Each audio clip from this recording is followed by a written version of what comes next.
Welcome to భూలోక స్వర్గం. ఈరోజు వీడియోలో నేను ఈ బయో ఎంజైమ్ని తయారు చేస్తున్నాను.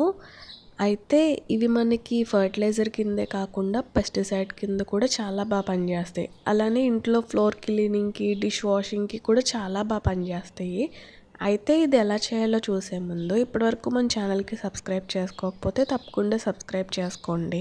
అలానే పక్కనే ఉన్న బెల్ ఐకాన్ని ప్రెస్ చేస్తే నేను వీడియోస్ పెట్టిన వెంటనే మీకు తెలుస్తాయి. అయితే ఇప్పుడు లేట్ చేయకుండా వీడియోని స్టార్ట్ చేసేద్దాం. అయితే ఫస్ట్ బయో ఎంజైమ్ ఎలా చేయాలో చూసే ముందు అది మనకి మొక్కలకి ఎలా ఉపయోగపడుతుందో అది చూద్దాము. అసలు ఈ బయో ఎంజైమ్ని ఎవరు కనిపెట్టారంటే డాక్టర్ రుషికోన్ పుంపోన్వోంగ్ అనమాట. ఈయన ఒక థాయిలాండ్ ఆయన. ఈయన కనిపెట్టారు 1980స్లో. ఈ బయో ఎంజైమ్స్ని బయో ఎంజైమ్ అనే కాకుండా గార్బేజ్ ఎంజైమ్ అని, ఫ్రూట్ ఎంజైమ్ అని, ఎకో ఎంజైమ్ అనేసి కూడా అంటారు. చాలా పేర్లు ఉన్నాయి వీటికి. ఎందుకంటే ఈ బయో ఎంజైమ్స్ని మనం ఈ కిచెన్లో వచ్చే వేస్ట్తోనే చేస్తాం. మెయిన్గా సిట్రస్ ఫ్రూట్స్ ఉంటాయి కదా, పుల్లగా ఉండే ఫ్రూట్స్ యొక్క తొక్కలతో చేస్తాం అనమాట. అందుకనేసి అలా గార్బేజ్ ఎంజైమ్ అనేసి, ఫ్రూట్ ఎంజైమ్ అనేసి అంటారు. ఇవి ఒకసారి చేసుకున్నాం అనుకోండి, మనకి 1 సంవత్సరం వరకు కూడా నిల్వ ఉంటాయి. మనకి మొక్కలకి ఎరువు కింద వాడుకోవచ్చు, అలానే మొక్కలకి పెస్టిసైడ్ కింద కూడా వాడుకోవచ్చు. మనకి పువ్వులు, కాయలు పెద్ద సైజులో పూస్తాయి అన్నమాట. అండ్ మొక్కలకు వచ్చే పెస్ట్లు ఉంటాయి కదా, పురుగులు అవి వస్తుంటాయి కదా, ఈ పేనుబంక అవి, మిల్లీబగ్స్ అవిను, వాటికి కూడా స్ప్రే చేస్తే అవి పోతాయి. అలానే ఫ్లోర్ క్లీనింగ్కి కూడా మనం వాడుకోవచ్చు అంట వీటిని. నేను నిజం చెప్పాలంటే ఫ్లోర్ క్లీనింగ్కి యూజ్ చేయలేదు, ఓన్లీ గార్డెన్ పర్పస్కే యూజ్ చేశాను. చాలా బాగా పనిచేస్తాయి. అయితే బయో ఎంజైమ్ తయారు చేయడానికి నేను ఒక 2 ఆరెంజెస్ తీసుకున్నాను. వీటి పీల్స్ తీసుకోవాలి. మధ్యలో ఉండే పల్ప్ మనకి అవసరం లేదు, మనకి వేస్ట్గా పాడేసే తొక్కలు మాత్రమే మనం తీసుకోవాలి. అందుకనేసి మొత్తం కాయకున్న పీల్స్ మొత్తం తీసేస్తున్నాను. ఈ బయో ఎంజైమ్స్ని ఆరెంజ్ పీల్స్తోనే కాకుండా నిమ్మకాయ తొక్కలతో చేసుకోవచ్చు, పైనాపిల్తో చేసుకోవచ్చు, పుల్లగా ఉండే వాటితో చేసుకోవచ్చు అన్నమాట. అవి మనకి పెస్టిసైడ్ కింద పనిచేస్తాయి, అలానే ఫర్టిలైజర్ కింద కూడా పనిచేస్తాయి. మనకి తొక్కలు మాత్రమే కావాలి, సో కాయని పక్కన పెట్టేశాను. ఈ కాయని కూడా ఒలిచేసుకుందాము. ఓన్లీ మనం తొక్కలే యూజ్ చేసుకోవాలి. పుల్లగా ఉండే ఫ్రూట్వి ఏ ఫ్రూట్ అయినా తొక్కలు తీసుకోవచ్చు. ఇలా మొత్తం తొక్కలన్నీ తీసేసుకుని ఫ్రూట్ని మాత్రం మనం తినడానికి యూజ్ చేసుకోవాలి. మనం ఓన్లీ పాడేసే వాటితోనే మనం ఇప్పుడు ఈ బయో ఎంజైమ్ని చేసుకుంటాం. ఈ ఫ్రూట్స్ని పక్కన పెట్టేసి ఒక బాటిల్ తీసుకుంటాను ఈ తొక్కలన్నీ వేయడానికి. కాకపోతే ఈ తొక్కలు ఈ బాటిల్లోకి దూరవు కదా, అందుకనేసి వీటిని కొంచెం చిన్న ముక్కల కింద కట్ చేసుకుంటాను.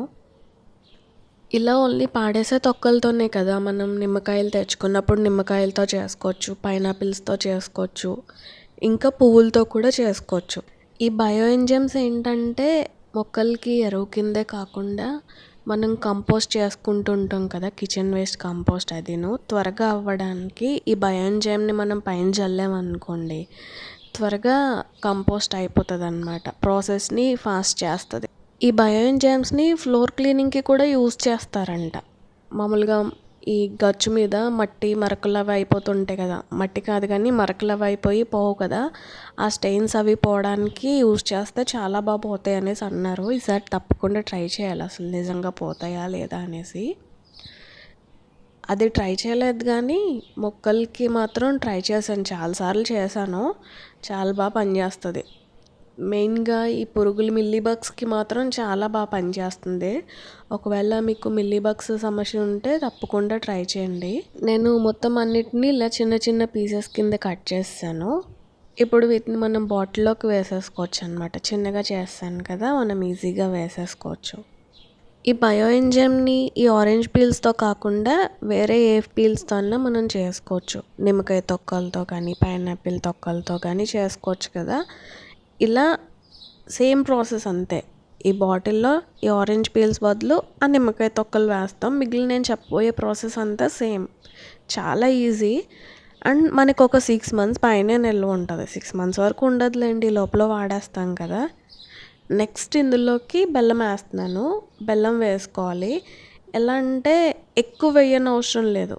ఫిష్ అమినో యాసిడ్ అది చేసినప్పుడు చూడండి, ఈక్వల్ అమౌంట్ తీసుకుంటాం. కేజీ బెల్లం తీసుకుంటే కేజీ ఫిష్ తీసుకుంటాం. అలా కాకుండా ఒక్క పార్ట్ తీసుకుంటే చాలు. ఒక ఇన్ని తొక్కలు తీసుకుంటే నేను ఒక 2 ముక్కలు అంత వేసాను అంతే బెల్లం. చూసారా, అంత తక్కువ వేసుకుంటే సరిపోద్ది. ఎక్కువ వేయనవసరం లేదు ఇందులో బెల్లం. ఇప్పుడు ఇందులోకి వాటర్ వేసుకోవాలి. ఎంతంటే మొత్తం మనం వేసిన ఈ తొక్కలన్నీ ములిగేలాగా వేసుకోవాలి. అందుకనేసి నేను వాటర్ వేస్తున్నాను. నేను నార్మల్ ట్యాప్ వాటరే వేసేస్తున్నాను. మొత్తం నేను ఎన్ని తొక్కలు అయితే తీసుకున్నానో ఆ బాటిల్ నిండిపోవాలన్నమాట. అదే అక్కడి వరకు నిండిపోవాలి, తొక్కల వరకు. చూసారా, తొక్కలు మునిగిపోయే వరకు వేసుకుంటే సరిపోద్ది. ఆ బెల్లం ఎలాగో కరిగిపోతుందిలేండి, వాటర్ వేసాను కదా, కరిగిపోతుంది. ఇప్పుడు దీనికి మూత పెట్టేసి ఒక 1 మంత్ అలా పక్కన పెట్టేసేయండి. బాగా ఫెర్మెంట్ అవుతుంది కదా, అప్పుడు మనం యూస్ చేసుకోవచ్చు. ఇది ఫెర్మెంట్ అయ్యే ప్రాసెస్లో గ్యాసెస్ వస్తూ ఉంటాయి అన్నమాట. అందుకనేసి మూతను ఒకసారి లూజ్ చేసి తీస్తూ పెడుతూ ఉండండి, లేదంటే బాటిల్ ఉబ్బిపోయి బాటిల్ పగిలిపోతుంది కూడా. అండ్ దీని యూసేజ్ వచ్చేసి లీటర్కి 10 ml వేసుకోవాలి. ఎక్కువ యూజ్ చేసేయకూడదు, ఎక్కువ వేసేయకూడదు. 1 లీటర్ వాటర్కి ఒక 10 ml కలుపుకుంటే సరిపోతుంది. మొక్కలకి స్ప్రే చేస్తే పురుగులు పోతాయి, మట్టిలో వేస్తే మొక్కలకి బలం వస్తుంది అనమాట. పువ్వులు కాయలు బాగా కాస్తాయి. అండ్ ఖచ్చితంగా కనీసం ఒక్క 1 మంత్ అన్న పక్కన పెట్టేసి అప్పుడు యూజ్ చేయండి. వెంటనే యూజ్ చేయకూడదు. వెంటనే ఏం ఫర్మెంట్ అవ్వదు కదా, కొంచెం టైం పడుతుంది అనమాట. ఇంకా 1 మంత్ తర్వాత నుంచి మనం ఎప్పుడన్నా యూజ్ చేసుకోవచ్చు. ఇలా తయారు చేసి పెట్టుకున్నాం అనుకోండి, మనం అస్తమాను ఫర్టిలైజర్స్ తయారు చేయని అవసరం లేదు. ఇలా నీళ్ళల్లో కలిపేసుకొని మొక్కలకి వేసుకోవచ్చు, లేదంటే స్ప్రే చేసుకోవచ్చు. అయితే మీరు తప్పకుండా ట్రై చేయండి. నేను చెప్పాను కదా, చాలా ఫ్రూట్ పీల్స్తో మనం తయారు చేసుకోవచ్చు. వేస్ట్గా పాడేసే వాటితోనే కదా మనం చేసుకునేది. అయితే తప్పకుండా ట్రై చేయండి. ఈ వీడియో ఎలా అనిపించిందో నాకు కామెంట్స్లో చెప్పండి. ఈ వీడియో నచ్చితే ఈ వీడియోకి ఒక లైక్ చేసి మన ఛానల్కి సబ్స్క్రైబ్ చేసుకుని పక్కనే ఉన్న బెల్ ఐకాన్ని ప్రెస్ చేయడం మర్చిపోకండి.